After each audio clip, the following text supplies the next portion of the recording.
Okay, so learning module 2, forward commitment and contingent claims, features and instruments. Okay, fast track learning module 2, forward commitment, contingent claim, features and instruments. So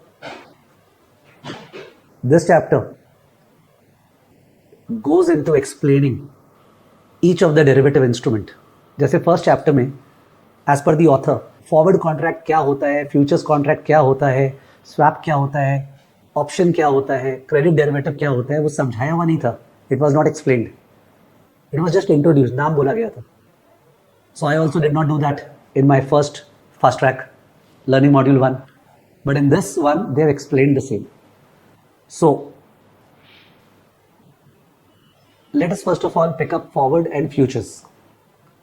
Now forward and futures दोनों का दोनों same है. They both involve a contract to buy or sell something at a later date. So what is it that we are going to buy and sell, what quantity, at what price and when? Everything is pre-decided. The difference is that forwards are over the counter while futures are exchange traded, and therefore जो LF1 में discuss हुआ था कि forwards are customized, subject to counterparty risk, no margin requirement, while futures are standardized and there is margin requirement, daily mark to market feature. तो सबसे main distinction जो futures में है फॉरवर्ड के मुकाबले is that we are not allowing credit risk to arise. Number one, we have the clearing house in between, and number two, every day margin settle हो रहा है.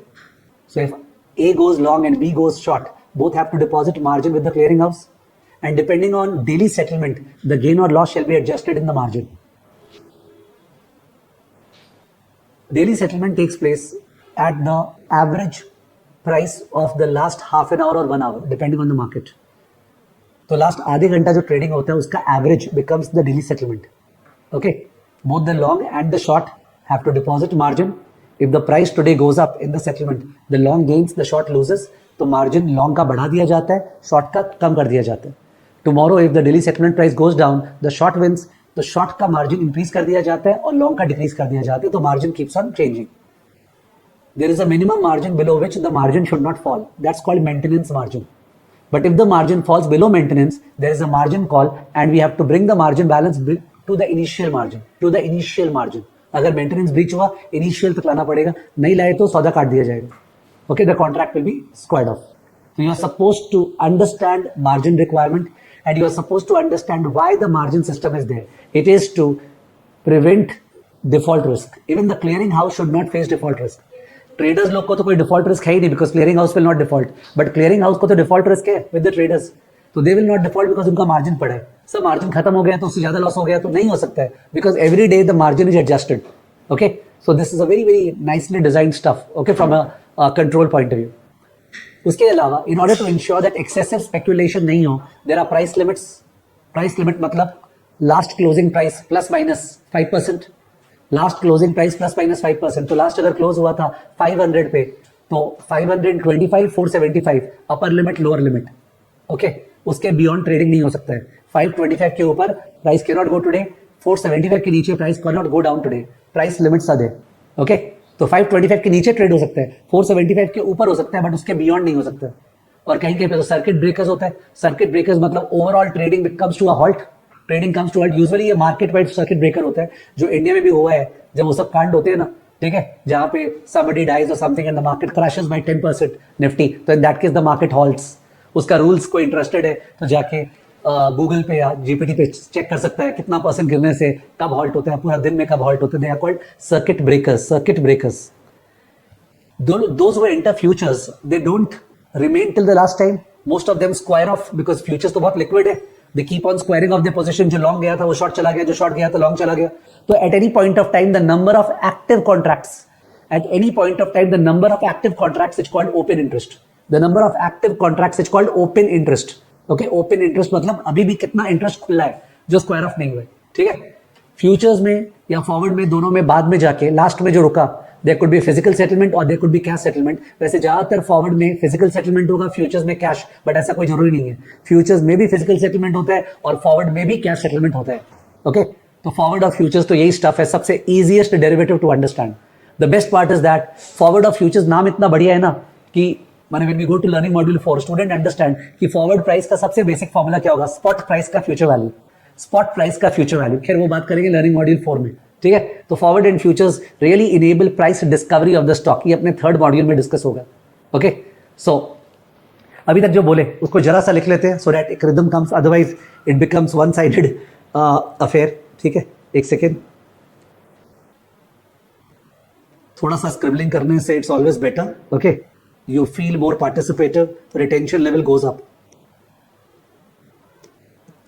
ओके, सो ये LM2 है, LM2 में part 1 forward versus futures,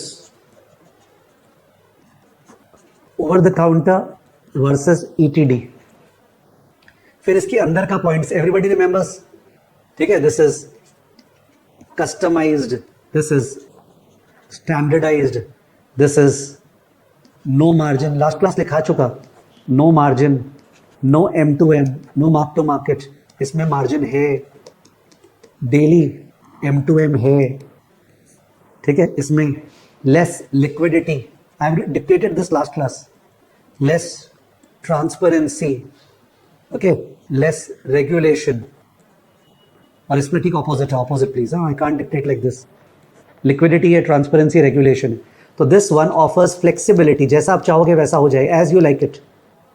this one offers flexibility, but this one offers safety because there is no counter party credit risk, no counter party credit risk.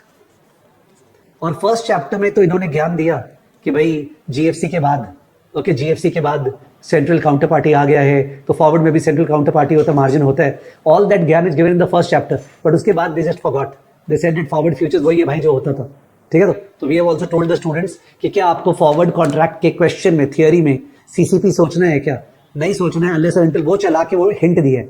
You don't have to think about CCP in the case of forward contract or swap contracts unless and until the question gives the hint it's talking about CCP. You don't have to think about forward मतलब bilateral, या तो dealer के साथ हो रहा है या दो पार्टीज के एक साथ हो रहे हैं, और फ्यूचर्स मतलब क्लियरिंग हाउस इन बिटवीन है, ठीक है ना।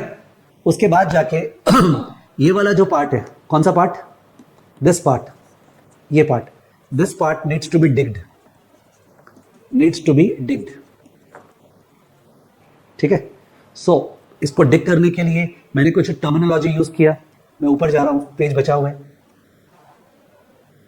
डेली सेटलमेंट प्राइस, ये वर्ड यूज किया, which is average of the last, मैं हाफ एन आवर लिख ले रहा हूं, but it's not necessarily half an our everywhere, nor will it be tested, बता 45 मिनट्स का कि हाफ एन आवर का, लास्ट हाफ एन आवर का एवरेज, ओके। इसके बेसिस पे G/L gains and loss adjusted in the margin, adjusted in the margin account, it's an accounting entry। आपने margin deposit किया था, आपका क्रेडिट बैलेंस हो गया था, अगर आपका गेन हुआ तो और क्रेडिट कर दिया जाएगा, अगर लॉस हुआ तो जैसे बैंक अकाउंट से डेबिट नहीं कर दिया जाता है, पैसा निकलता है तो वैसे कर दिया जाएगा। गेन और loss adjusted in the margin, so there is an initial margin, there is a maintenance margin, if the margin balance falls below maintenance we have to bring it to initial, this is called variation margin, okay। of course गंदा है hand writing, but doesn't matter, यहाँ पे छवि थोड़ी बनाने बैठे हैं। तो एक इनिशियल मार्जिन था, एक मेंटेनेंस मार्जिन है, if the maintenance margin is breached we have to bring the balance back to initial, that is called variation margin. There is a margin call over here, margin call, margin call, ठीक है। तो this prevents default made by individual parties in the clearing house is safe. उसके अलावा they are price limits, price limits, price limits को definition के बजाय ऐसे सोचना चाहिए, last closing price, last closing price plus minus 6%, last closing price plus minus 6%। We have circuit breakers,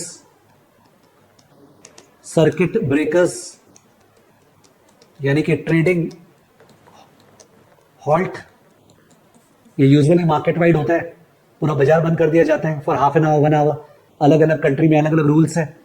and we have open interest, और एक word लिख ले, वी हैव ओपन इंटरेस्ट, ये सब वर्ड लिखा हुआ रहेगा ना, तो don't be studying like an Indian student who will say that यार ओपन इंटरेस्ट को डिफाइन नहीं कर पा रहे। You don't have to define open interest का मतलब समझ में आ रहा है, जितना सौदा अभी तक कटा नहीं है, हिंदी बोल पा रहा है तो चैंपियन है, इंग्लिश के चक्कर में गया तो सारा का सारा टेंशन स्टार्ट होगा।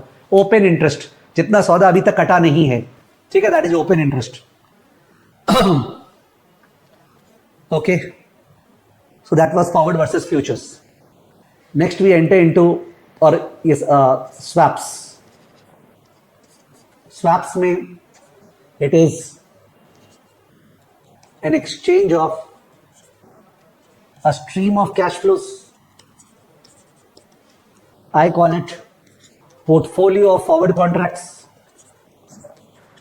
Portfolio of forward contracts. बहुत सारा फॉरवर्ड कॉन्ट्रैक्ट्स एक साथ. तो आप हो सकता है 6 महीने का फॉरवर्ड कॉन्ट्रैक्ट करते हैं, फिर आप 12 महीने का फॉरवर्ड कॉन्ट्रैक्ट करते हैं, फिर आप 18 महीने का फॉरवर्ड कॉन्ट्रैक्ट करते हैं. Okay, forward contract F0 6 month, forward contract F0 12 months, forward contract F0 18 month. उसके बजाय why don't you enter into a swap जिसमें 6, 12 और 18 मंथ का एक साथ कॉन्ट्रैक्ट हो गया. This is what swap is. It's a portfolio forward contract. भाई हर 6 महीने में अपने चेक करेंगे कौन बेट जीता. Multiple times betting. मेरे क्लास का लैंग्वेज था multiple times betting, because derivatives are for betting ना. Multiple times betting. Forward and futures are single time betting. Swap is also over the counter. It is not exchange traded, it's over the counter. Of course most popular swap is interest rate swap. So interest rate swap में we have fixed floating structure. There's no need to define a swap. आप swap में सीधा diagram बनाओ. A is going to receive MRR and A is going to pay 3% per annum. Say this is 6-month MRR on a notional principal of $500 million. इसका मतलब क्या हुआ sir? इसका मतलब ये हुआ if the swap starts T equal T0, if the swap starts and the 6-month MRR happens to be 2.7%, then at the end of 6 months, yes, who will receive what amount? Who will receive what amount? Tell me in this example. A and B has entered into a swap. A is the fixed payer, B is the fixed receiver. Notional principal is $500 million. On the date of the swap, starting date, 6-month MRR is 2.7%. So first 6 month के and में से जैन को जून मानते हैं. First Jan को the MRR was 2.7%. तो जून में जो फर्स्ट सेटलमेंट होगा, हु हैज वन, कौन जीता है? कौन जीता है सबको दिख गया होगा. ए जीता है कि बी जीता है? Very good. B will receive, and B will receive how much? 3 minus 2.7, 0.3% of 500 million or 0.3% of 500 million into half. What is the correct answer? 0.3% of 500 million या 0.3% of 500 million into half? 0.3% of 500 million या 0.3% of 500 million into half. Into half होगा because all these rates are per annum. 6-month MRR is not 6 month का, it is per annum compounded semi-annually. So in that case, B will receive 3 minus 2.7 percentage of 500 million into half, which comes to what? 0.3% of 500 is like 1.5 का आधा. 0.75 million क्या? 0.75 million dollars आ रहा है. 0.75 million dollars. 0.75 million dollars B will receive जून में. 0.75 million dollars. Now CFA Institute historically, देखो मैं थोड़ा unethical comment कर रहा हूँ. I'm making an unethical comment. CFA Institute has been known to do what? अगर एक ऑप्शन में 0.75 million होगा तो एक ऑप्शन में 1.5 million होगा. और जानते हो थर्ड ऑप्शन में क्या होगा? थर्ड ऑप्शन में होगा कि स्टूडेंट को वो जो 6 मंथ MRR है ना 2.7, उसको वो आधा नहीं किया, वो सोचा वो 6 महीने का है, और जो 3% है ऊपर एनम उसको आधा कर दिया. तो 3 को 1.5 ले लिया, बट 6 मंथ वाले को 2.7 लिया. समझ में आ रहा है? शैना स्टूडेंट क्या करेगा? वो 3 को डिवाइड बाय वो 3 को जो है ना डिवाइड बाय 2 कर देगा तो 1.5 लेगा, और जो 6 मंथ MRR है उसको वो 2.7% लेगा, तो वो 2.7 माइनस 1.5 पैसे करके निकाल देगा. ज्यादा बुद्धि लगाने चला ना, चला मुरारी हीरो बनने, वो वाला issue. Don't do that. Options मैंने देखा है, बहुत स्मार्ट ऑप्शंस होता है, गलती होने का पूरा स्कोप है. ठीक है ना? तो B very very careful swap के अंदर. इससे ये पता चला कि स्वैप में नोशनल प्रिंसिपल होता है. इट सीम्स लाइक ए ने बी से 500 मिलियन बोरो किया है एट 3% पर annum. It seems like B ने ए से $500 मिलियन बोरो किया है एट 6 मंथ MRR. पर कोई ने कुछ बोरो नहीं किया है. It is notional. उसके अलावा नेटिंग फीचर है. ए अलग से बी को इंटरेस्ट नहीं देगा, बी अलग से ए को इंटरेस्ट नहीं देगा. नेटिंग फीचर है. बट सर आप ही तो बोले ओटीसी डेरिवेटिव कस्टमाइज्ड होता है, तो क्या ऐसा कॉन्ट्रैक्ट हो सकता है ए और बी के बीच में जहां ये लोग नेटिंग नहीं करेंगे? ऑफ कोर्स हो सकता है। क्या ऐसा पॉसिबल है कि ए बी को 500 देगा, बी ए को 500 देगा? पॉसिबल तो है, but it's like stupidity at its heights. ठीक है, everything is possible in the over the counter market, at least if you forget about the CCP and standardization that came along with it. Correct? Now the point is that when we entered the swap t equal to 0, when we entered into the swap t equal to 0, that time the swap rate, that is 3%, pay attention, 3% is the swap price, 3% is called the SFR, 3% is called the swap price, swap fixed rate.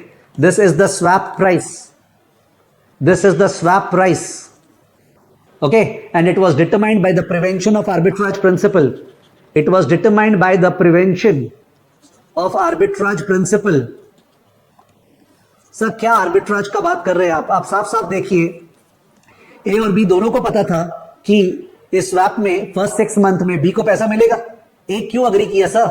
Clear cut A B को दिख रहा है कि swap में B को पैसा मिलेगा 6 महीने बाद, फिर भी ए अग्री कर रहा है। ये तो स्टुपिडिटी के अलावा कुछ लग रहा नहीं है। प्रॉब्लम है, पिक्चर बाकी है। ये 5 साल का स्वैप है, this is a 5 year swap, tenor term, 5 साल का स्वैप है। इसमें 5 × 4 20 एक्सचेंजेस है, 20 एक्सचेंजेस है, 20 बार ऐसे नहीं, 5 × 2 10 एक्सचेंजेस है, 10 सॉरी 5 × 2 10 टाइम्स एक्सचेंज होगा, 10 टाइम्स। समझ में आ रहा है?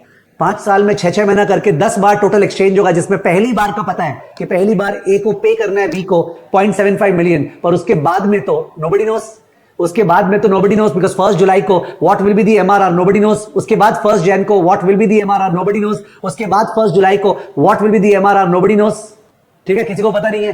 तो डेफिनेटली स्पीकिंग सर, यहां पे term structure of MRR upward sloping है। जैसे 6 मंथ एमआरआर दिया हुआ है ना 2.7%, 12 मंथ एमआरआर मे बी से 2.9%, 18 month MRR 3.3%, 24 month MRR 3.5%, 30 month MRR. That way the term structure is upward sloping, यानी कि ऐसा लग रहा है कि interest rates are going to rise, because long term का इंटरेस्ट रेट ज्यादा है, तो interest rates are going to rise.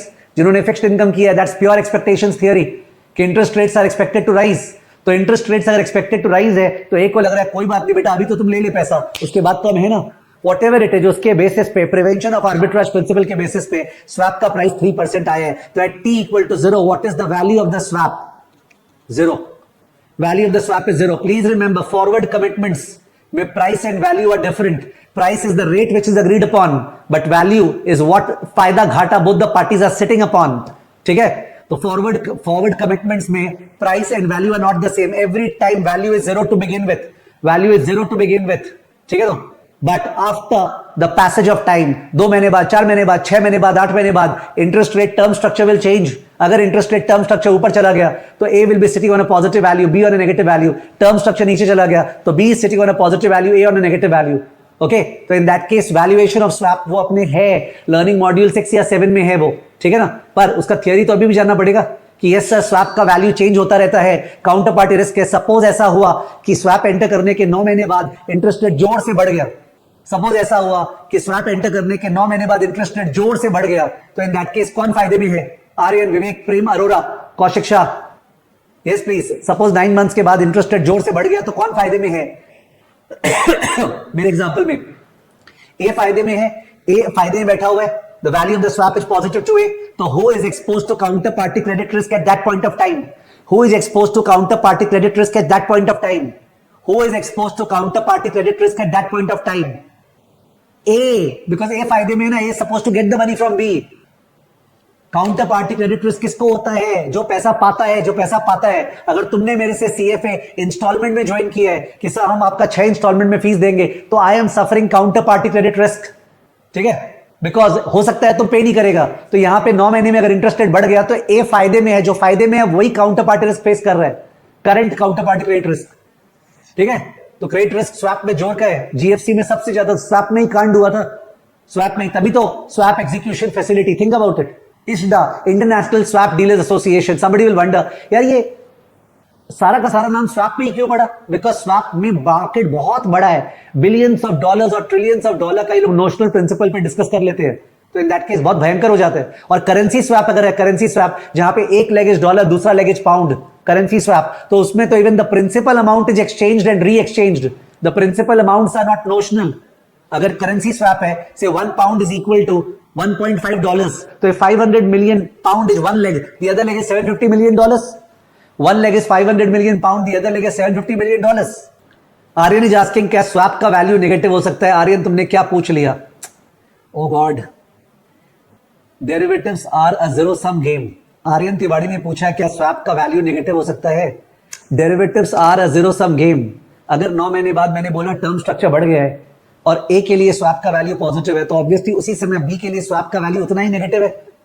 ए के लिए स्वैप का वैल्यू पॉजिटिव है तो बी के लिए उतना ही नेगेटिव है. ऑब्वियस है, जो घाटे में उसका नेगेटिव है, जो फायदे में उसका पॉजिटिव है. और करेंसी स्वैप में तो और भयंकर वैल्यू होता है, बिकॉज में प्रिंसिपल भी नोशनल नहीं है.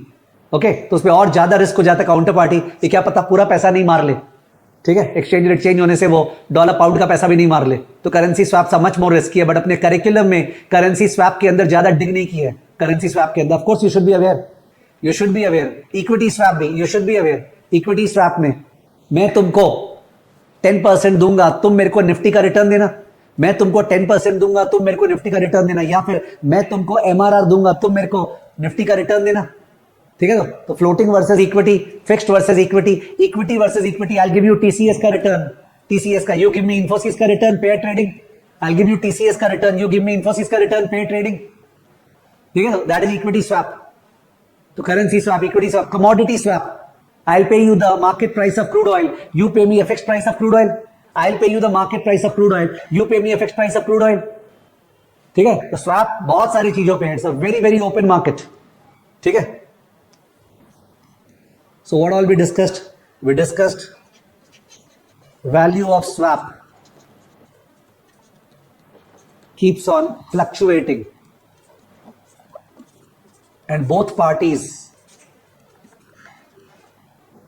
are exposed to counterparty credit risk. Both parties are exposed to counterparty credit risk. और इसको मिनिमाइज करने के लिए सीसीपी आ गया ना बीच में, जो बोला नहीं इसका भी मार्क टू मार्केट होगा. टू मिटिगेट दिस सीसीपी, और सीसीपी आते ही आप सोचो ये फ्यूचर्स बन गया. दोनों पार्टीज मार्जिन डिपॉजिट करेंगे, दोनों का डेली मार्क टू मार्केट होगा, मार्जिन एडजस्ट होगा, मार्जिन कॉल होगा, पूरा सेम टू सेम, पूरा सेम टू सेम. ठीक है, जिससे फ्यूचर में इस तरह का क्राइसिस एग्रेवेट नहीं हो जाए जैसा ग्लोबल फाइनेंशियल क्राइसिस हुआ था. We also have currency swap.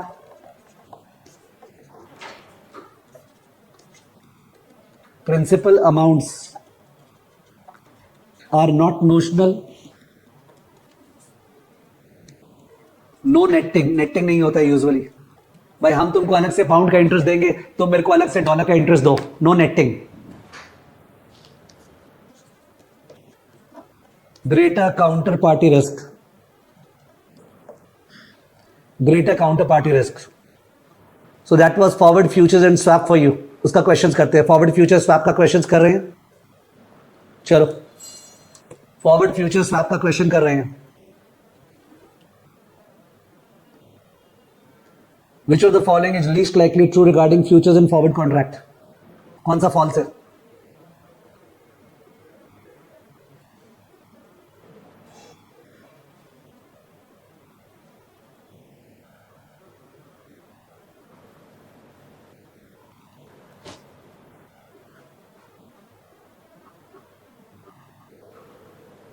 तो obviously answer is B, because forward futures दोनों में फिजिकल कैश सेटलमेंट हो सकता है डिपेंडिंग अपॉन किस एक्सचेंज का बात कर रहे हैं, कौन से अंडरलाइन का बात कर रहे हैं. The answer is B. Prem Arora ने बोला आंसर इज सी. क्या लिखा हुआ है Prem Arora? Forward contracts are more susceptible to counter party default risk than futures. ये तो ट्रू स्टेटमेंट है.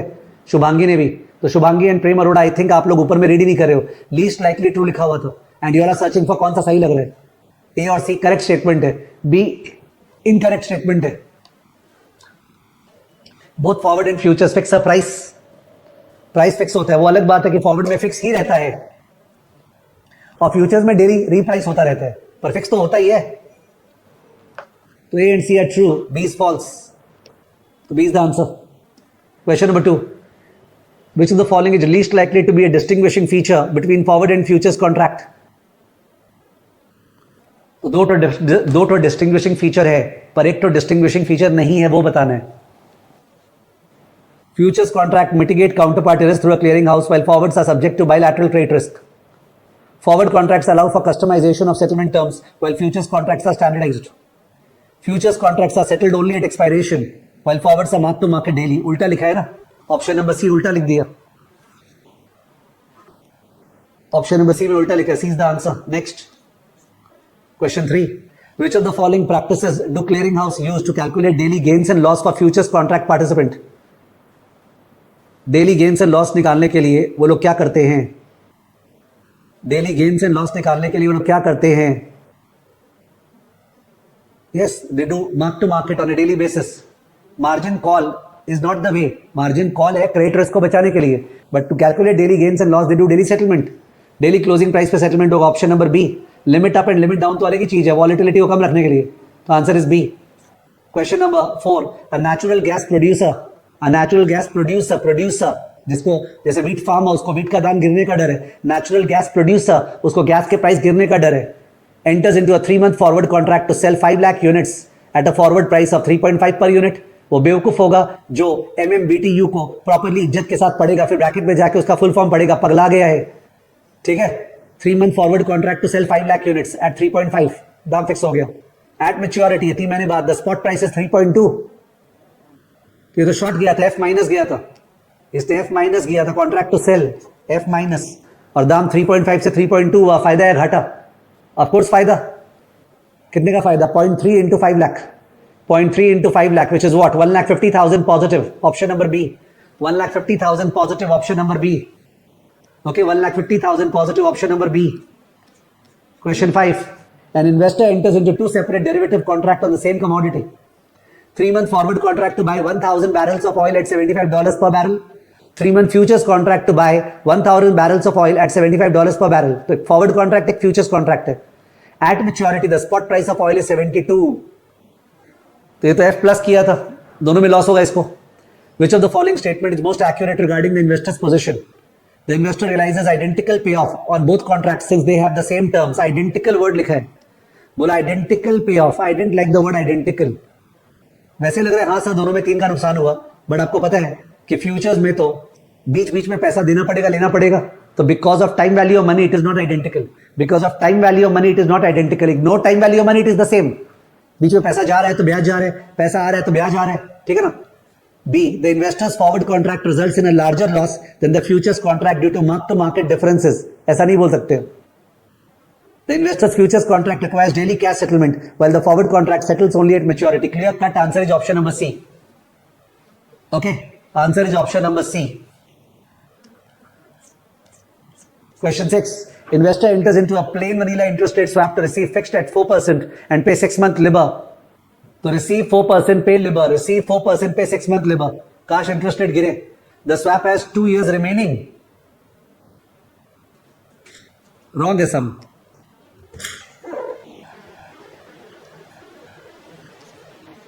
The swap has a tenure of 2 years. Okay. The swap has 2 years remaining. The swap has a tenure of 2 years. 2 साल का swap है. And payments are made semi-annually.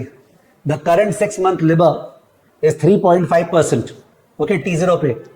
T0 पे LIBOR is 3.5%. What is the investor's net cash flow at the first settlement date? जैसा अभी किए थे. Investor is receiving fixed.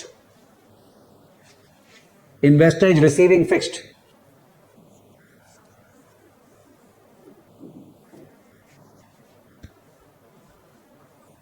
तो 4 minus 3.5, 0.5% of 10 million into half. 0.5% of 10 million into half. Into half करना भूल गया अंकुश. तो अंकुश बोल रहा है 50,000. ठाकुर तू तो गियो. जो भी ऑप्शन नंबर बी किया वही प्रॉब्लम है. आपने 4 minus 3.5, 0.5% of 10 million कर दिया. Into half नहीं किया, जबकि 6-month LIBOR लिखा हुआ है. तो answer is option number A 25,000. Next. Consider the following statements about forward contracts. A wheat farmer enters into a 6-month forward contract to sell harvest at a fixed price. A hedge fund takes the opposite side of this contract. मैंने long वो buy किया, wheat farmer F minus किया, hedge position F plus किया, expecting rising wheat prices, speculation. A bank acts as an intermediary, warehousing the counterparty risk. Okay, bank वाला intermediary है. Which of the following best describes the economic functions and risk allocations in this arrangement?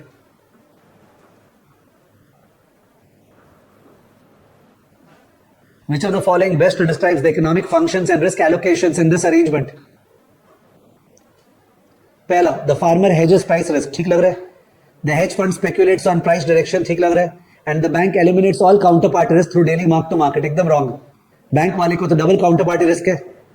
A is wrong, ए का last part is wrong. प्रियांगी, ए का last part is wrong. शुरू का दो part right था A का. Bank is not able to eliminate, bank is suffering counterparty risk. It's an OTC contract. The farmer transfers price risk, और लिखा हुआ भी है bank acts as an intermediate warehousing the counterparty risk. तो bank वाला बीच में दोनों का रिस्क लिया है. The farmer transfers the price risk to the hedge fund, सही बोल रहे हैं. Which absorbs it for potential profit, सही बोल रहा है. While the bank merely intermediates but does not remove counterparty risk, true. Okay. C क्या है? The hedge fund hedges its existing wheat inventory. ठीक है. नहीं सॉरी उल्टा बोल रहा है. Hedge fund का थोड़ी wheat inventory था. हर्ष अग्रवाल बोल रहा है ऑप्शन नंबर सी करेक्ट है. हर्ष अग्रवाल, ऐसा कुछ हो रहा है क्या? चल कुछ हट के बोलते हैं हम, जो कोई नहीं बोल पाता है होता ना, वो हम बोलेंगे. बोल रहे थे hedge fund hedges its existing wheat inventory. hedge fund के पास इन्वेंट्री है wheat का, वो काम छोड़ के गेहूं रख रहा है. तो answer is option number B. Question 8. Which of the following statements about interest rate swaps are correct? The fixed rate payer will receive net payment. The fixed rate payer, floating receiver will receive payment when floating reference rate exceeds the fixed rate. True. Floating rate ज्यादा होगा, fixed कम होगा, तभी तो fixed payer will receive. The floating payer माने fixed receiver benefits when interest rate decline below the fixed rate. True. Only institutional investors can participate in swap market due to regulatory restrictions. Is it? क्या ऐसा कुछ पढ़ाया गया कि केवल institutions ही swap market में participate कर सकते हैं? वॉरेन बफेट स्वैप नहीं कर सकता है as a single person. I am not talking about his entity. No, it has never been taught. Of course it is true that generally swaps में institutions enter करते हैं. जनरली स्वैप्स में institutions enter करते हैं, that is सही. But institutions ही केवल enter कर सकते हैं, एकदम भी नहीं. तो in that case 1 and 2 are true. Option number A. Question 9 regarding mark to market valuation of interest rate swap, जो बाद में जाके वैल्यूएशन किया जाएगा. Which of the statement is most accurate? Only the fixed rate payer faces valuation changes as interest rate fluctuate. केवल fixed rate payer का value of the swap change होता है, fixed rate receiver का change नहीं होता है. बोल रहा है एकदम रॉन्ग बोल रहा है. दोनों का चेंज होता है, तभी तो एक का पॉजिटिव एक का नेगेटिव. ठीक है. कौन निकुंज सोमानी ने एक को करेक्ट बोला है. पता नहीं निकुंज किस दुनिया में हो तुम, एक बार पढ़ तो लो बी और सी. Both counterparty experiences changing valuation, creating potential credit exposure. Yes. C, mark to market only occurs at initiation and termination of the swap contract. तो जब mark to market valuation बोल रहा है ये, तो in that case ये CCP का बात कर रहा होगा. Anyways पता चल गया था. ऑप्शन नंबर बी जो है क्लियर कट राइट है. ठीक है. तो mark to market जो है वो थ्रू आउट होता रहता है. वो लोग CCP को assume करके बात कर रहे हैं. Question number okay. तो ये एक टाइप का खत्म हुआ. बट 40 मिनट्स लग गया. We have to speed up. Forward commitment versus contingent claims. तो ये लास्ट क्लास डिस्कस हो गया था कि फॉरवर्ड कमिटमेंट्स का मतलब है contract to do something in future, वो होके रहेगा. द पे off will happen. Both parties are obligated. Options में there is a right and there is an obligation. So therefore based on the outcome may be the option will lapse. Maybe based on the outcome the option will lapse. So therefore options have a non-linear payoff while forward commitment has a linear payoff. जो options है contingent claim उसमें contingency है कि whether exercise होगा कि नहीं, difference आएगा कि नहीं. पर forward commitment में कोई contingency नहीं है. Forward commitment में price and value are different. जो discuss कर रहे थे, price is fixed and remains the same, जबकि value fluctuates. But contingent claims में price is the value. शुरू में जीरो नहीं होता है. शुरू में you have to pay the lottery के टिकट का दाम, the premium, and then also it keeps on fluctuating depending on various factors. ठीक है. Forward commitment versus contingent claim. चलो देखते हैं क्वेश्चंस, बिकॉज लास्ट क्लास का स्टफ है. ठीक है. थोड़ा सा कॉल पुट बता देते हैं. एक मिनट आओ वापस. थोड़ा कॉल पुट बता दे रहे हैं. यहां पे दिखाओ.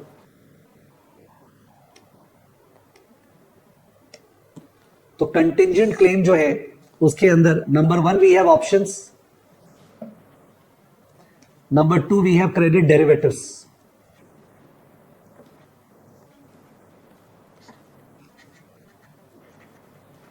non-linear, price equal to value, payoff not equal to profit. Contingent claim में जो पे ऑफ है वो प्रॉफिट नहीं है, बिकॉज शुरू में कुछ पैसा दे के आपने ऑप्शन खरीदा था, बाद में एक सर्टेन पे ऑफ होगा, तो you have to compare the पे off with the initial premium to determine the profit. तो मैंने 3 एरो निकाले. नॉन लीनियर होता है इसका पे ऑफ, प्राइस और वैल्यू बराबर होता है, एंड पे ऑफ इज नॉट प्रॉफिट. जबकि फॉरवर्ड में क्या होगा, अगर आपने 500 पे फॉरवर्ड प्राइस पे एफ प्लस किया, उस समय पैसा क्या दिया, 0, बाद में दाम 600 हो गया तो 100 मिलेगा, तो 100 is the profit, 100 is the pay of. But call option में क्या हुआ, आप 500 में कॉल ऑप्शन बाई किए सी प्लस, तो ऊपर जाने से डिफरेंस मिलेगा, तो आपको 100 मिला उस समय, पर शुरू में जो लॉटरी का टिकट बाई किए तो उसका 40 लगा, तो 100 minus 40, 60 is the profit, but 100 is the pay of. Okay, तो कॉल ऑप्शन पुट ऑप्शन का बेस्ट अंडरस्टैंडिंग मेरे ख्याल से, अगर कोई स्टूडेंट है जिसको नंबर 1 अंडरस्टैंडिंग भी नहीं है, और नंबर 2 जो पढ़ा ही नहीं है या कहीं और से पढ़ा है, पता नहीं उसको लैक है, तो मेरे ख्याल से मेरा डेरिवेटिव का जो फर्स्ट वीडियो है यूट्यूब पे, जिसमें मैंने आईपीएल मैचेस के हेल्प से समझाया है सारे डेरिवेटिव को, call, put, forward, future, swap, मतलब जो सिलेबस में नहीं है वो भी, कॉलर, कैप, सब कुछ समझाया है मैंने.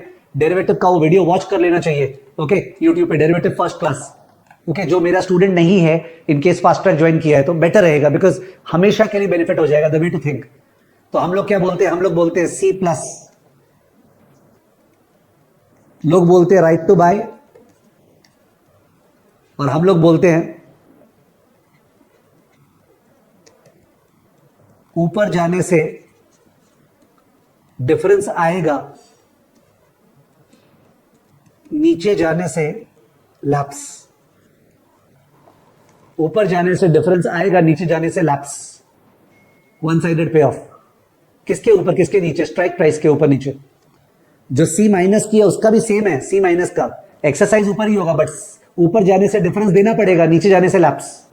जो कॉल ऑप्शन बेचा है ना, उसको ऊपर चला गया दाम तो उसको देना पड़ेगा डिफरेंस, नीचे जाने से लैप्स. सी माइनस बुक में लिखा हुआ है ऑब्लिगेशन टू सेल. हम लोग का है ऊपर जाने से डिफरेंस जाएगा, नीचे जाने से लैप्स. तो कॉल होता ऊपर के लिए है, बट सी प्लस जो लॉटरी का टिकट बाई किया था पैसा देके, उसको डिफरेंस मिलेगा अगर ऊपर गया तो, और सी माइनस वाला डिफरेंस देगा. और पुट सेम है, पुट है नीचे के लिए, नीचे में वो जोश में आएगा, पर किसके फेवर में जोश, पी प्लस वाले को डिफरेंस मिलेगा, पी माइनस वाले का डिफरेंस जाएगा. That's the case of P plus. Anyways, let's come to the questions. An investor seeking synthetic exposure to an asset's price. Synthetic exposure to an asset price मतलब S plus. एक investor को S plus का position लेना है, जैसे share by करते रहे वैसा पोजीशन लेना है, विदाउट अपफ्रंट पेमेंट, बट पैसा देने का मन नहीं है, would most likely use what. S plus से सबसे ज्यादा सिमिलर कौन सा है, एस प्लस से सबसे ज्यादा सिमिलर कौन सा है, लॉन्ग फ्यूचर्स या लॉन्ग कॉल ऑप्शन या interest rate swap. Obviously long futures. Long futures F plus सबसे ज्यादा सिमिलर है, बिकॉज ऊपर जाने से फायदा, नीचे जाने से घाटा. जबकि लॉन्ग कॉल ऑप्शन कुछ हद तक सिमिलर है, बट बहुत सिमिलर नहीं है, बिकॉज नीचे तो कॉल ऑप्शन लैप्स हो जाता है. It's option number A, long futures is more similar to S plus as compared to long call. Of course those of you have done derivatives, you know that अगर exactly replicate करना है S plus को, अगर exactly replicate करना है S plus को, तो करना पड़ेगा F plus comma R F invest, तब एग्जैक्ट रेप्लिका होता है. और यही तो प्रिवेंशन ऑफ आर्बिट्राज प्रिंसिपल होता है. ठीक है, कि अगर फॉरवर्ड बाई कर ले और पैसा को आरएफ पे इन्वेस्ट कर दे, it is like buying the share. पर ये अभी बात नहीं हो रहा है, it is in another chapter. ठीक है, but otherwise if you drop the RF, F plus is the most similar to S plus. Question 2, a contingent claim is best described as, try please. Contingent claim is best described as a financial instrument where, number A, both parties are legally obligated to perform. Number B, the payoff depends on a specific future event occurring and the magnitude of the price change is non-linear relative to the underlying asset. C, the value is derived, दो बार C आ गया. The value is derived from an underlying asset's price movement only. Underlying price movement is okay, but only is not okay. Those who have done options, उनको पता है कि option price is a function of 6 factors: stock price, strike price, time left, volatility, interest rate, dividend yield. तो जो only बोला ना वो गड़बड़ है, बोला the value of the option depends upon asset price, एकदम करेक्ट है, but only no it also depends upon how much time is left, how much volatility is there, how much interest rate is there, how much dividend yield is there, ठीक है ना। सब सब मेरे को समझ में नहीं आ रहे, doesn't matter, we will do it in the later chapters. कुछ आ गया तो मैं छोड़ूंगा थोड़ी बोलने का इन्फ्रेंस। ओके, ये ऑप्शंस का क्वेश्चन है। Consider put option selling for $5, ये पुट प्रीमियम $5 लॉटरी टिकट का दाम, in which the strike price है 60, रिमेंबर 60 के नीचे जोश में आएगा, ऊपर lapse. What is the profit for a put buyer, okay lottery का टिकट खरीदा है, पुट बायर ₹5 देके बैठा है। If the price of the underlying at expiry 58, put जोश में आ गया, पर कितने का जोश, 2 का जोश, तो ₹2 का लॉटरी का टिकट का प्राइस उठा, ठीक है, और ₹5 दिया था, तो 2 - 5, 3 का loss, A is the answer. 2 - 5, 3 का loss, A is the answer, ठीक है। और बोले थे ना, जो जीत के भी हार जाता है, पता नहीं उसको बाजीगर से उल्टा क्या कहते हैं, बिकॉज ये P+ वाला चाह रहा था कि काश दाम गिर जाए, ले भगवान मान लिया दाम गिर गया, उसके बाद भी हार गया, ठीक है। तो 2 - 5 -3, a call option with a strike price of 40 was bought for $4 at the time when the stock was trading at 45. Call option was bought C+, ऊपर जाने से डिफरेंस आएगा। आर्यन बोल रहे हैं, उसको बेरोजगार कहते हैं, कितना दिमाग लगा दिया आर्यन तुमने इसको बोलने में उधर से अभी तक, ठीक है। तो $4 का लॉटरी टिकट खरीदे, और लॉटरी का टिकट जोश में आएगा 40 से ऊपर, 45 से मतलब ही नहीं है, ओके 40 से ऊपर जोश में आएगा। वैसे क्वेश्चन रॉन्ग हो गया है, कोई बताएगा क्वेश्चन क्यों रॉन्ग हो गया है? यहीं पे क्वेश्चन रॉन्ग हो गया है, somebody will say क्वेश्चन क्यों रॉन्ग हो गया है। लेट मी सी कौन देख पाता है, आई डोंट नीड द आगे का पार्ट, केवल फर्स्ट सेंटेंस जो है रॉन्ग है। लेट मी सी कौन बता पाता है, first part of the sentence he wrong हो गया है, because 40 is the strike price, 45 is the stock price, तो इंट्रिंसिक वैल्यू इज 5 जो है ना, 5 तो इन द मनी है, तो जो प्रीमियम होना चाहिए था वो तो 5 से ज्यादा होना चाहिए था, तो in that case when we share it we will change it, this is 35, okay this is 35 in the money, call option है, तो उसका दाम केवल 4 कैसे हो सकता है, 5 का तो डिफरेंस ही है, ठीक है ना। तो मैंने 35 कर दिया, शेयर का दाम 35 आउट ऑफ द मनी है, ₹4 टाइम वैल्यू है, याद होगा ऑप्शंस में, अगर अभी फायदे में खड़ा है तो इन द मनी, अभी घाटे में है तो out of the money, boundary पे है तो एट द मनी, ठीक है ना। एनीवेज कंटिन्यू करते हैं। At expiry the price of the stock becomes 50, 40 के ऊपर 50, 10 का जोश, 10 का पे ऑफ। क्वेश्चन क्या पूछा है, द पे off to the call buyer, pay off to the call buyer, तो आंसर इज 10 और आंसर इज 10 - 4 6, आंसर इज 10 और answer is 10 - 4 6, obviously the answer is 10। आपसे पे ऑफ पूछा है, प्रॉफिट नहीं पूछा है, ज्यादा बुद्धि लगाओगे रॉन्ग हो जाएगा। Profit is 6, payoff is 10, be very very particular, they want to check your understanding. Next question. An investor buys a call for $18.5. Buys a call C+. Strike price of 720. 720 के ऊपर जोश. If the value at expiration of this call is 32.8. Value of the call बोला है. Value of the call माने pay off on maturity. Value of the call. The price of the underlying at expiration is obviously 752.8. 752.8. तभी तो 32.8 आया. Because 752.8 minus 720 is 32.8. 752.8 minus 720 is 32.8. समझ गए? तो 752.8 option number C. An investor collects the following information about a put option. ठीक है, stock price 120, strike price 115, out of the money है, option premium 5, put option है। At expiry the price of the stock is 108, 115 के नीचे put है, जोश में आ गया, कितने का जोश, 7 का जोश। The investors profit from selling the put. Investors profit from selling the put. तो पहले 5 खा के बैठा था, अब उल्टी में 7 निकालना पड़ा। पहले 5 खा के बैठा था और बोला था नीचे जाएगा तो डिफरेंस देंगे, तो दे 7 देना पड़ा, तो 2 का loss, A is the answer. Okay, 2 का loss, A is the answer. Next question 5. Investor sells a European put option. Sells a European put. Sells a European put. European option का मतलब था can be exercise only on maturity, E for expiry, American any time. तो sells a European put, P minus put price 20 खाली है, exercise price 300 के नीचे डर है. If the price of the underlying is 310, मजो आएगो, मजा आ गया, पुट बर्बाद. Profit for the put seller is, जो शुरू में खा के बैठे थे, कितना 20. कौशिक शाह का मिस्टेक कैसे हो गया?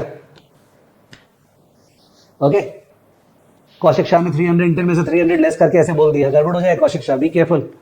शेयर का दाम ऊपर गया, put lapses. Next question number 6. A buyer's profit from an in the money put option is best described as, अब इंग्लिश में पूछ रहे हैं. ओके, प्रॉफिट क्या होता है बायर का पुट ऑप्शन का? ओके, तो प्रॉफिट क्या होगा? उसको जो पे ऑफ मिलेगा माइनस जो शुरू में प्रीमियम दिया था, प्रॉफिट बोला है ना, उसको जो पे ऑफ मिलेगा और बाद और माइनस शुरू में जो प्रीमियम दिया था, value of the option at expiration minus the option premium. सही है, value of the option at expiration मतलब pay of minus the option premium. B K strike price minus the value of the underlying at expiration, ये तो पे of है और वो भी कॉमा जीरो होता है. Spot price minus exercise price, ये तो कॉल में होता है, एस माइनस एक्स. कॉल में एस माइनस एक्स, पुट में एक्स माइनस एस, पर ये तो पे ऑफ है. इन द मनी बोलते चलो मानेंगे, दिस इज पे ऑफ. वो लोग पूछा है प्रॉफिट, तो इट्स द पे of minus the option premium. Option number A. Good question. Mistake हो सकता है स्टूडेंट से. An investor buys a call option for $5, C plus call option buy किया, 5 का lottery ticket, strike price of 100 के ऊपर जोश, when the underlying price is 99, out the money था. The value of the call option buyer if the price of the underlying is 108, value to the call option buyer, value, profit नहीं पूछा है. अगर 108 हो गया तो 108 माइनस 108, जो answer 3 देगा उसके लिए दिया है क्वेश्चन. ये value to the call option buyer पूछा है, तो दे हैव गिवन 3 जिससे कि रॉन्ग हो. Value means the pay of on maturity. Value at maturity is the pay of on maturity. It is 8 not 3. 3 is the profit. Which of the following statement correctly describes the lower bound of a call option's value? तो call option का जो value है उसका minimum क्या होता है? S minus PV of X, comma 0, whichever is higher. This is the minimum value of a call option. S minus PV of X, comma 0, whichever is higher. Maximum value, this is the lower bound. And the upper limit is what? S. Upper limit is S. Put option में minimum value is maximum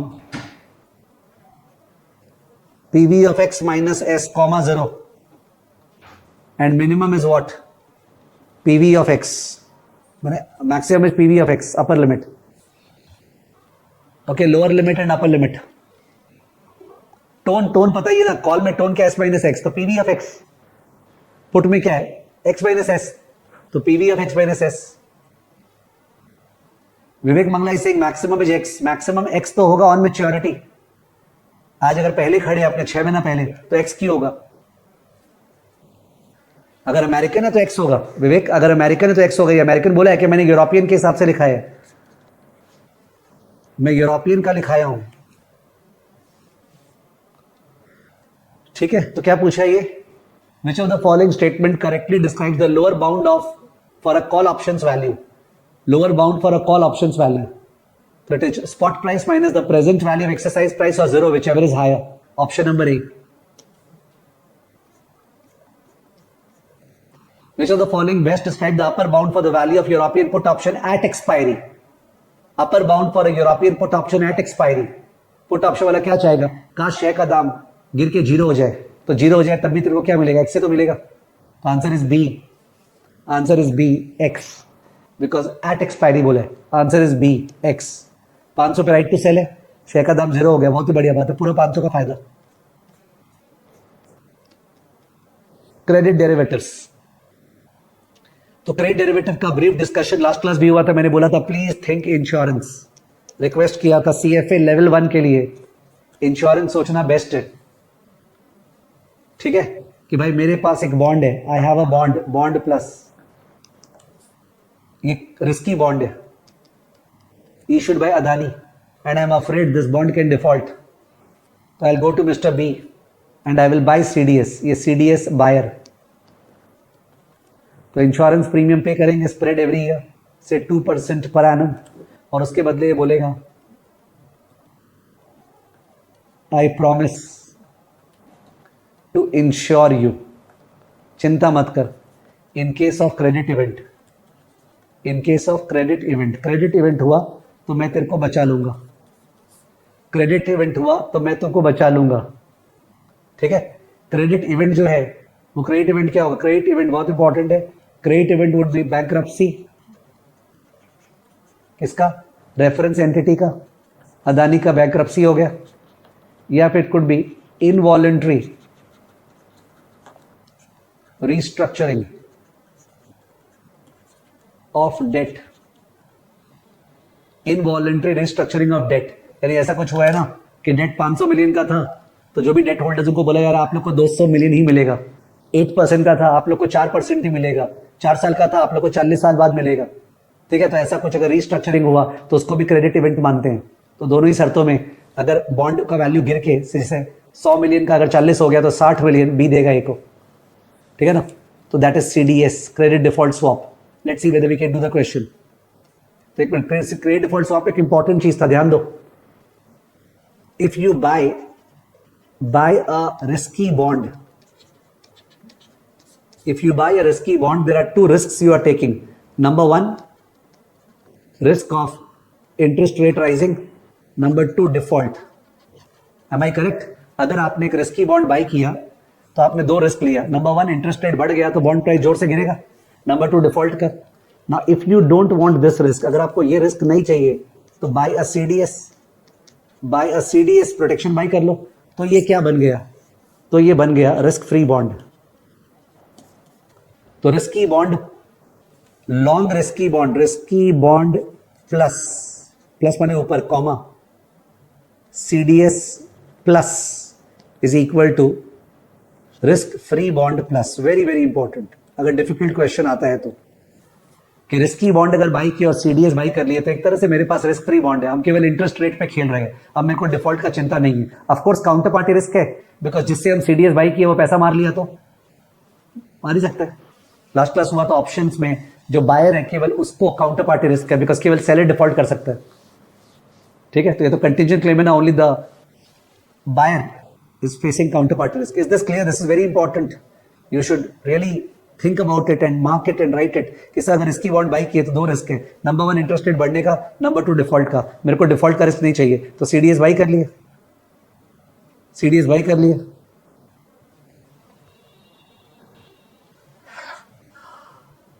और जो speculators होते हैं वो लोग क्या करते हैं, वो लोग रिस्की बॉन्ड बाई नहीं करते, केवल सीडीएस बाई कर लेते हैं, betting that the company will default, जैसा हिंडनबर्ग ने किया था।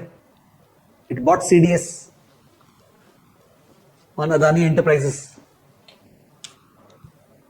इसको राइट लेफ्ट बेचे तो इक्वेशन चेंज होगा, आपको दिख रहा है। जैसे रिस्क फ्री बॉन्ड बाई की और सीडीएस सेल किया, रिस्क फ्री बॉन्ड बाई की और सीडीएस सेल किया तो रिस्की बॉन्ड बन जाएगा।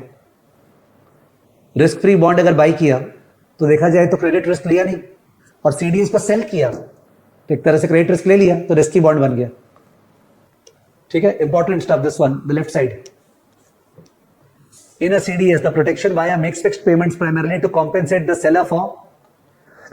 Good question. Why are we paying this 2%? We are paying 2% for the expected loss. Expected loss is PD into LGD. Expected loss is PD into LGD. PD is the probability of default. LGD is the loss given default. Good question. PD into LGD. Probability of default into loss given default. जितना है उसके हिसाब से premium होता है। Expected loss from default, PD into LGD. Very good question, शायद class पे ऐसा हुआ नहीं था इन द मेन क्लासेस। बोला फुल फेस वैल्यू मिलेगा, नहीं मिलेगा full face value. Market risk, market risk तो इंटरेस्ट रेट रिस्क होता है, market risk is interest rate risk. CDS is not hedging you against interest rate risk, CDS थोड़ी hedge कर रहे हैं, और फुल फेस वैल्यू थोड़ी मिलेगा आपको, तो डिफरेंस मिलेगा। A bondholder hedging default risk with a CDS will most likely, bondholder hedging default risk क्या करेगा, प्रोटेक्शन बाई करेगा। अगर तुम बॉन्ड होल्ड कर रहे हो, आपको डर लग रहा है डिफॉल्ट का, तो प्रोटेक्शन बाई करोगे ना भाई, इंश्योरेंस बाई तो करोगे। Buy the CDS to transfer credit risk to the seller. Option number B. Which of the following is least likely to trigger a CDS credit event? Least likely to trigger a CDS credit event. Least likely to trigger a CDS credit event. क्या चीज से trigger नहीं होगा? Bankruptcy से होगा sir. Interest rate central bank बढ़ा दिया और बॉन्ड प्राइस गिर गया तो क्या सीडीएस ट्रिगर होगा? एकदम ही नहीं। Number C, involuntary restructuring of the reference bond का terms that are material and adverse to creditors. Yes, तो credit event refers to option number A and C. Interest rate central bank बढ़ा दिया, ये इससे थोड़ी ट्रिगर होगा। Answer is option number B, that is market risk, not credit risk. An investor who buys a risk-free bond and sells a CDS, risk-free bond by किए तो केवल market risk लिए, पर क्रेडिट रिस्क लेने का ही मन है तो चलो CDS सेल कर दिए, तो तुम्हारे हाथ में क्या बचा? Risky bond, long risky bond. Okay, long position the reference bond, option number ए। अगर तुमने risk free bond government of India bond by किया और CDS सेल कर दिया एक पर्टिकुलर रेफरेंस एंटिटी पे, तो एक तरह से आपने रेफरेंस एंटिटी का रिस्की बॉन्ड बाई कर लिया, जो मैंने अभी ऊपर कराया था 4A। An investor who buys a risky bond and buys a CDS, risky bond buy किया but default protection buy कर लिया, तो आपके हाथ में क्या बचा? Long position and risk free bond। अभी भी लिखा है long position and risk free bond। 2 years ago, an investor purchased $100 million face value of 10-year senior unsecured bond issued by XYZ Corporation at par. Concerned about credit risk, the investor simultaneously bought 10-year CDS protection on XYZ with a notional amount that exactly matches the bond's face value. मंथन बोल रहा है question number 4 समझ में नहीं आया। एक minute, मंथन बोल रहा है क्वेश्चन 4 समझ में नहीं आया, तो मंथन वापस से इधर जाते हैं। ये वाला पार्ट मंथन तुमको समझ में आ गया था क्या? ये जो लेफ्ट साइड में है, जहां मैंने लिखा तुमने एक रिस्की बॉन्ड बाई किया, तो तुमने रिस्क लिया इंटरेस्ट रेट का और डिफॉल्ट का, पर डिफॉल्ट का रिस्क लेने का मन नहीं है, तो तुमने CDS भी बाई कर लिया, इंश्योरेंस बाई कर लिया, तो तुम्हारे हाथ में क्या बचा? Risk free bond. उसको मैंने नीचे लिखा दिया, एकदम नीचे देखो, रिस्की बॉन्ड प्लस प्लस माने लॉन्ग, CDS प्लस माने long is equal to risk free bond. अब तुम राइट लेफ्ट भेज के सोच लो ना, अब तुम राइट लेफ्ट भेज दो, CDS को उस तरह भेज दिए तो इक्वेशन क्या बनेगा? इक्वेशन बन जाएगा फिर इस केस में risk free bond plus CDS minus is equal to risky bond plus. और लॉजिक भी समझ में आ रहा है, एक risk free bond government bond by किए पर रिलायंस के ऊपर अपने CDS सेल कर दिए, तो एक तरह से हम लोग के पास तो रिलायंस का बॉन्ड आ गया।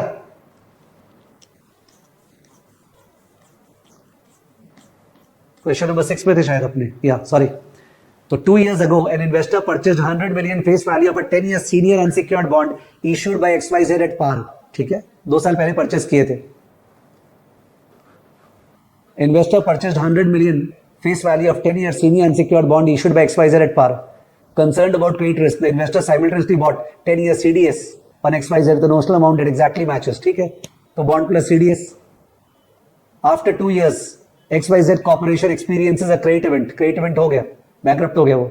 In the post default pricing process, the deliverable obligation is quoted at 32% of par. तो bond का दाम केवल बचा 32 million. 100 million का bond का दाम गिर के 32 million हो गया. Ignoring CDS premium accrual, CDS premium जो दिए थे वो सब भूल जाओ. Counter party risk and any upfront payment, और काउंटर पार्टी रिस्क भूल जाओ कि वो पैसा नहीं देगा। What cash settlement amount should the protection buyer receive from the protection seller? क्या पैसा मिलेगा? Obviously 100 minus 32 68। ओके, अपने को 68 का लॉस हुआ है, 68 मिलेगा।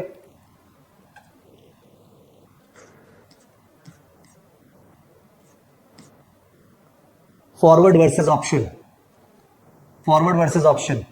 तो फॉरवर्ड वर्सेस ऑप्शन में अपने बात कर रहे हैं F plus is similar to C plus, is it? Yes sir, दोनों बुलिश है। ऊपर जाने से डिफरेंस आएगा, ध्यान दे दो, तो बहुत जन को डाउट होगा। क्लास में कराया हुआ है, but those who are not studied with me, या जो लोग कमती ध्यान देते हैं, तो this is difficult stuff. F plus और C प्लस दोनों में सिमिलैरिटी क्या है? ऊपर जाने से डिफरेंस आएगा, बट C प्लस में तो प्रीमियम दिया हुआ है, C प्लस में तो प्रीमियम T0 पे दिया हुआ है, तो ऊपर जाने से डिफरेंस आएगा अगर, तब भी हमेशा F प्लस C प्लस से बढ़िया होगा, क्योंकि F प्लस पे प्रीमियम दिया नहीं था। I am assuming that strike price is same, जो स्ट्राइक प्राइस है ना वो सेम है, तभी जाके बात हो रही है। तो जहां पे एक्सरसाइज होगा ना, वहां पे दोनों के बीच में इक्वालिटी नहीं हो सकता है। इक्वालिटी होगा नीचे की तरफ, लैप्स साइड में, लैप्स, क्योंकि अगर लैप्स हुआ तो फॉरवर्ड में डिफरेंस देना पड़ेगा, नीचे जाने से डिफरेंस देना पड़ेगा, और यहां पे नीचे जाने से क्या होगा? लैप्स। ओके, नीचे जाने से लैप्स, तो इसलिए break even will happen at x minus premium paid. Break even will not happen on the upside, it will happen on the downside. अगर 500 रुपया स्ट्राइक प्राइस है और 40 रुपया प्रीमियम दिए थे, 460 अगर दाम हो गया 460, तो कॉल ऑप्शन लैप्स हो गया, पर 40 का लॉस। और अगर फॉरवर्ड किए थे 500 पे, तो अगर 460 हो गया तो 40 देना पड़ेगा। तो लैप्स वाले साइड में ब्रेक इवन होता है, लैप्स वाले साइड में। तो कॉल ऑप्शन लैप्स कहाँ होता है? नीचे की तरफ। तो break even is x minus premium. Put option lapse कहाँ होता है? ऊपर की तरफ। तो ब्रेक इवन वहां पे होता है एक्स प्लस प्रीमियम। ओके, अगर क्वेश्चन आया तो, बिकॉज इंडिकेशन दिया हुआ है, बट ये सब डिफिकल्ट क्वेश्चन है जो एकदम 1000 में से 1% will do right.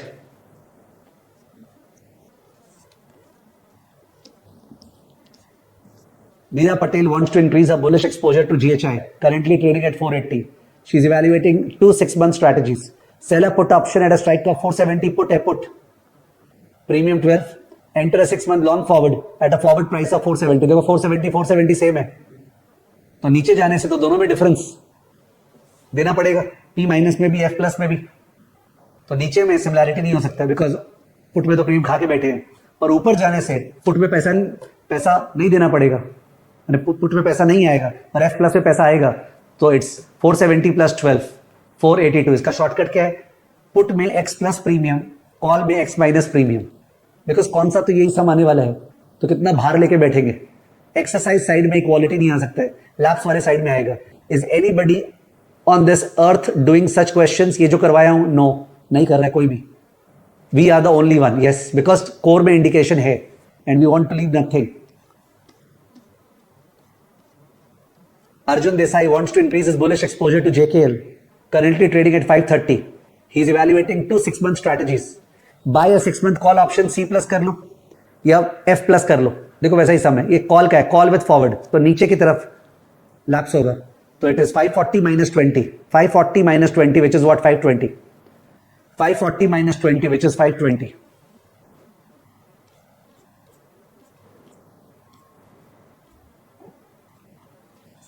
An investor wants to synthetically replicate a long forward position on a stock using options. F plus का replication क्या होता है? C plus P minus. F minus का replication क्या होता है? Bearish. P plus C minus. Okay, forward can be replicated by a combination of call and put. F plus ऊपर जाने से डिफरेंस आएगा, कॉल नीचे जाने से डिफरेंस जाएगा, P minus. Easy to understand. The investor wants to synthetically replicate a long forward position. कौन सा answer? Buy a call and sell a put, option number A. Investor wants to synthetically replicate a short forward position, bearish, buy a put sell a call, buy a put sell a call, option number B.